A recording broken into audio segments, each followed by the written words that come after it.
merci de votre fidélité à Al-Oula. Comme chaque soir, nous nous retrouvons à 18h30 pour la première édition d'information de la soirée. Nous vous proposons à présent les principaux titres. Le taux de remplissage dans les différents barrages du Royaume atteint le chiffre de plus de 58%, une augmentation de 17% par rapport à la date du 26 février 2018. Nous ferons le point de la situation hydrologique dans quelques instants. Le rêve devient réalité. La ligne à grande vitesse sera opérationnelle à l'été 2018. Fruit de plusieurs années de travaux et de défis relevés, les nouvelles gares prennent également forme. Visite dans celles de Rabat Agdal et Casa Voyage.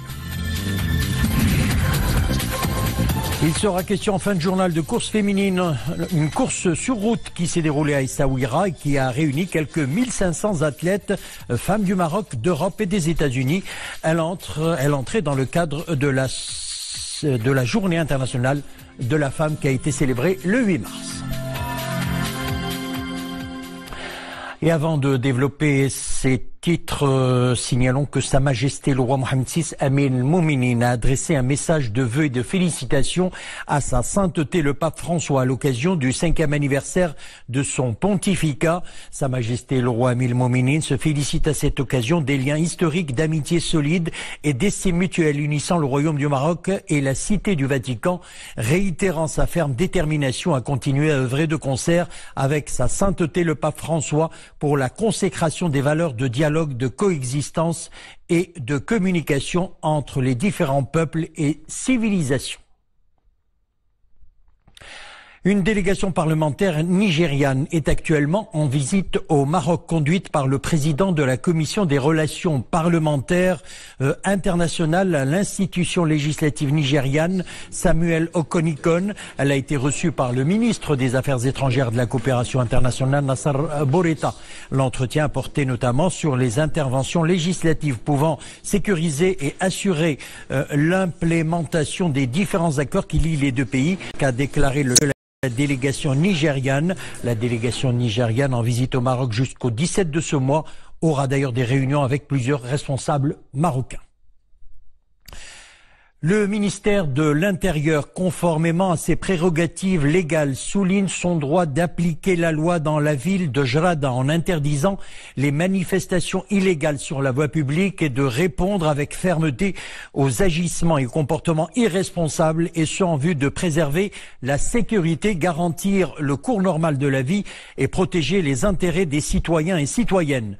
Dans un communiqué rendu public aujourd'hui, le ministère de l'Intérieur affirme qu'en dépit des efforts déployés par l'État pour résoudre les problématiques posées au niveau de la province de Jarada, certaines parties s'obstinent à décrédibiliser ces efforts en tentant par tous les moyens d'exploiter les revendications légitimes exprimées et à inciter la population de manière continue à manifester sans respect aucun pour les dispositions légales, chose qui perturbe le cours normal de la vie dans la région. Convaincu de la nécessité de résoudre les problématiques posées au niveau de la province de Jarada, le gouvernement a veillé à faire montre d'une interaction positive avec l'ensemble des revendications sociales et économiques exprimées par tous les acteurs locaux, populations, élus, acteurs politiques et syndicaux et sociétés civiles, et ce conformément à une approche participative ayant débouché sur l'annonce de mesures opérationnelles et concrètes intéressant plusieurs secteurs prioritaires et dont les grandes lignes ont été annoncées par le chef du gouvernement lors de la visite qu'il a effectuée dans la région de l'Oriental le 10 février dernier, accompagné d'une importante délégation ministérielle, souligne le communiqué de l'Intérieur. Eu égard à l'importance et au caractère sérieux de ces mesures, ajoute le communiqué, les instances politiques, syndicales et les acteurs de la société civile dans la province, outre les présidents des collectivités territoriales, ont publié des communiqués à travers lesquels ils ont exprimé leur grande satisfaction de l'interaction positive des autorités publiques avec les attentes et les aspirations de la population, estimant que l'approche adoptée est de nature à donner une forte impulsion au développement de la province. Nous le disions en titre, le taux de remplissage dans les différents barrages du Royaume atteint le chiffre de 58,3%, soit une augmentation de 17% par rapport à la date du 26 février, où il a été enregistré un chiffre de 41,3%. Des chiffres annoncés par le secrétariat d'État chargé de l'eau. Mohamed Eitlchkar. Globalement, les barrages affichent un taux de remplissage moyen de l'ordre de près de 60%. L'ensemble des lacs de retenue de barrage cumule un volume de près de 9 milliards de mètres cubes d'eau, d'importantes réserves en eau qui sécurisent l'actuelle saison agricole dans les périmètres irrigués ainsi que l'approvisionnement en eau potable d'un grand nombre de villes et d'agglomérations. En à peine 2 semaines, le taux moyen de remplissage des barrages est passé de 41,3%, c'était le 26 février dernier, à 58,3% aujourd'hui, soit plus 17%, grâce à ces écoulements des ruisseaux qui continuent à converger vers les lacs de barrage, alimentés à la fois par les pluies et par les fonds des neiges. Les apports en eau de ces dernières semaines s'élèvent à 2,8 milliards de mètres cubes. Par bassin versant, celui de Tanger et de la partie occidentale de la Méditerranée a reçu 200 à 300 mm de pluie ces 2 dernières semaines seulement.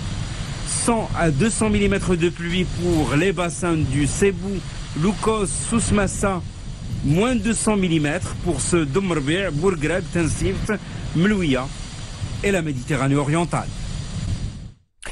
Le rêve devient réalité. La ligne à grande vitesse LGV sera opérationnelle à l'été 2018. Il s'agit d'un nouvel épisode dans la vie des chemins de fer au Maroc, fruit de plusieurs années de travaux et de défis relevés. C'est la dernière ligne droite.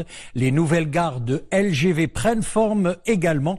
Visite dans celles de Rabat Agdel et Casa Voyageurs, Boujma Al-Hfaoui et Mohamed Eitlchkar. La gare Rabat-Agdel, toujours en chantier certes, mais un chantier en fin de travaux, la gare est conçue sur une superficie de 22 000 mètres carrés. Elle devrait accueillir 30 millions de voyageurs à l'horizon 2025.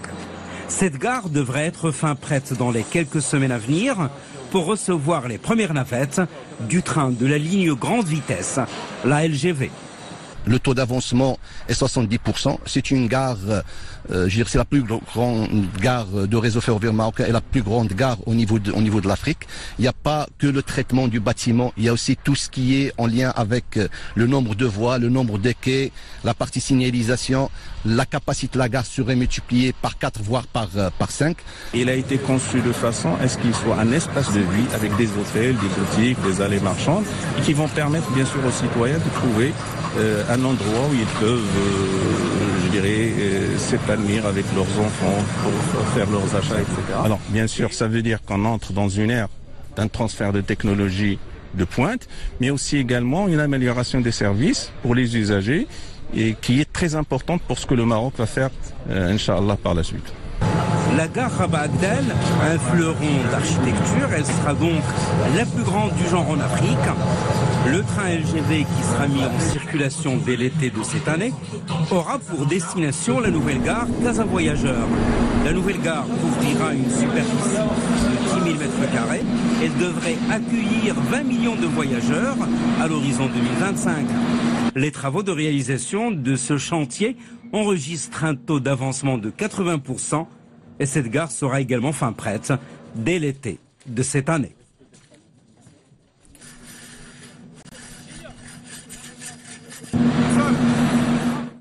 On s'intéresse à présent au trafic aérien à Al Hoceima. Le bilan de l'année dernière s'annonce positif. L'aéroport international Cherif El Idrissi a dépassé la barre des 73 000 passagers, soit une augmentation de 59% par rapport à l'année 2016. C'est un reportage de Hamid Jebran sur un récit de Nisrine Aouzdar. L'aéroport Cherif Idrissi ne désemplit pas. De nombreux voyageurs optent pour la voie aérienne pour se rendre à Al Hoceima. C'est le cas de ces touristes français. Ils y sont venus en avion en provenance de Casablanca. C'est désormais l'heure du retour. Ce dernier se fera également par voie aérienne. Je viens pour la première fois à Al Hoceima et je trouve un aéroport très agréable, avec un accueil encore plus agréable. On a été heureux de constater la facilité du voyage, du transport depuis Casa. Maintenant, on va retourner, on a fait une escale à Tétouan et il y a un grand nombre de rotations d'avions. Peut-être on peut augmenter, ça serait bien d'avoir que la RAM fasse un vol quotidien. Pendant l'année dernière, l'aéroport Cherif Idrissi d'Al Hoceima a enregistré une croissance considérable. Les chiffres sont satisfaisants, qu'il s'agisse du nombre des voyages ou des passagers. L'aéroport Hoceima Cherif Idrissi a connu une évolution très importante en termes de passagers et de mouvements, ce qui nous a permis d'enregistrer un chiffre de 73 000 passagers en 2017, soit une évolution de 59% par rapport à l'année 2016. L'aéroport international d'Al Hoceima propose chaque semaine 3 vols internes vers Casablanca, Tétouan et Tanger, 3 vols internationaux reliés à Al Hoceima à Bruxelles, Amsterdam et Rotterdam.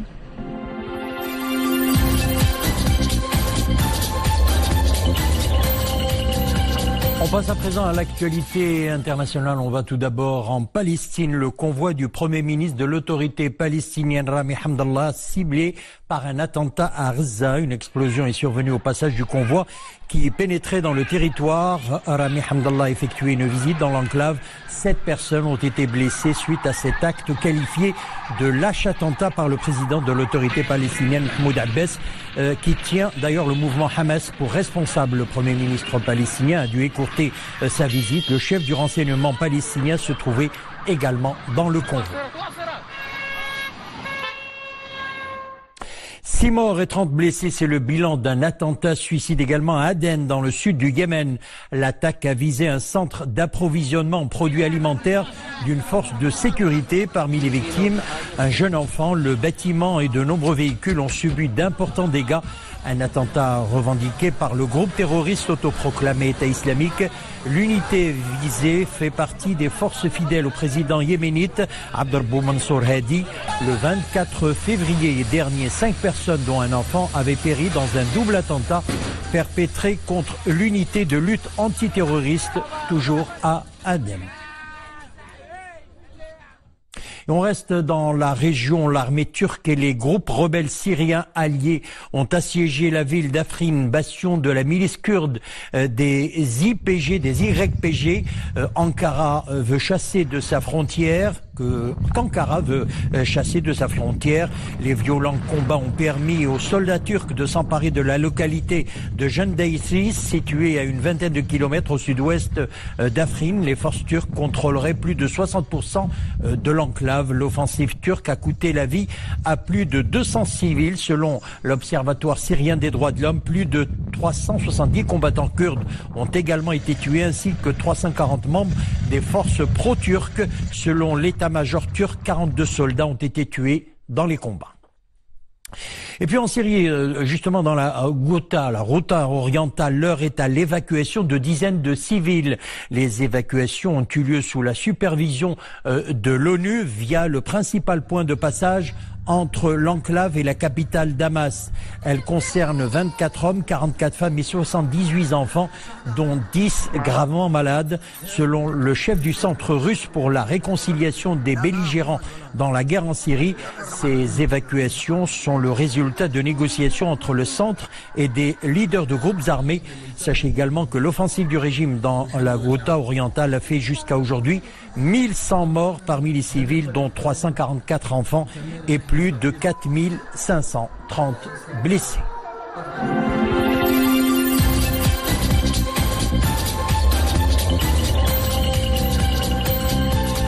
Le don d'organes, un geste de solidarité et de générosité pour sauver des vies.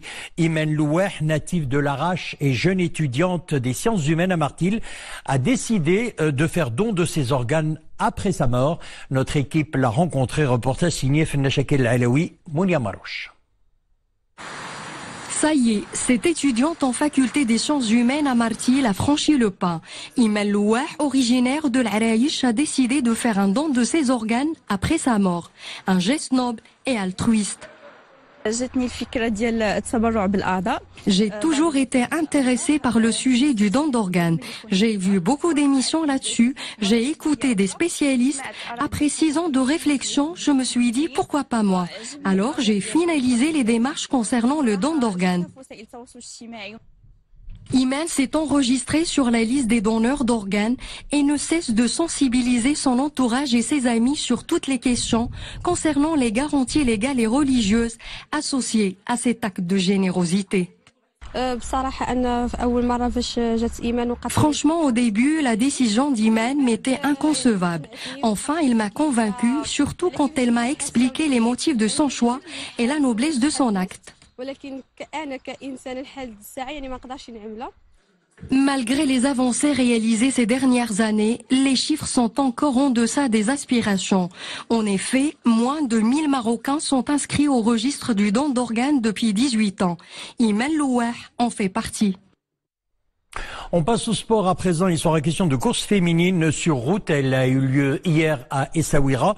Elle a réuni quelques 1500 athlètes, dont 600 femmes marocaines et étrangères venues notamment des États-Unis, de France, d'Espagne et d'Italie. Une manifestation sportive initiée par l'association Amel Sportif Essaouira d'athlétisme, et ce dans le cadre de la célébration de la Journée internationale de la femme, célébrée d'ailleurs le 8 mars. Quelques 900 jeunes filles et garçons de moins de 12 ans étaient également de la partie. Abdelghani Tahraoui et Nisrina Ouzdar. Quelques minutes avant le départ, leur passion pour ces disciplines est visible, leur stress aussi. Ces centaines de femmes s'apprêtent à parcourir 4 km dans le cadre de la 4e édition de la course féminine d'Essaouira. Certaines sont accompagnées de leurs enfants. Les filles et garçons de moins de 12 ans participent à leur tour cette année à la course. Un circuit d'1 kilomètre leur est consacré. À l'aube de ses 60 ans, le Hajja Fatma a également enfilé ses baskets. L'événement lui est familier. Son envie de dépasser ses cadets est ardente. Je participe souvent à cet événement, et cela depuis la première édition. Le sport est important pour la santé, il faut que tout le monde en soit conscient. À travers cet événement, les organisateurs veulent justement intégrer le sport dans la vie quotidienne. C'est aussi une opportunité pour les professionnels de s'entraîner et de consolider leurs performances.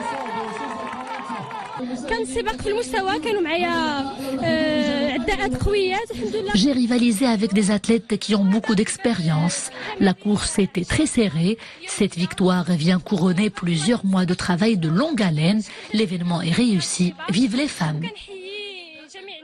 C'est la première fois que je viens à Essaouira. Quelle ville magnifique, hein. Je suis vraiment ravie d'être ici aujourd'hui. Et je suis ici, en fait, pour fêter la Journée internationale de la femme et la course féminine à Essaouira. Courir en plein air avec des personnes à ses côtés a quelque chose d'unique et de convivial. Ceux qui ont goûté à ce plaisir ne sont pas prêts d'y renoncer.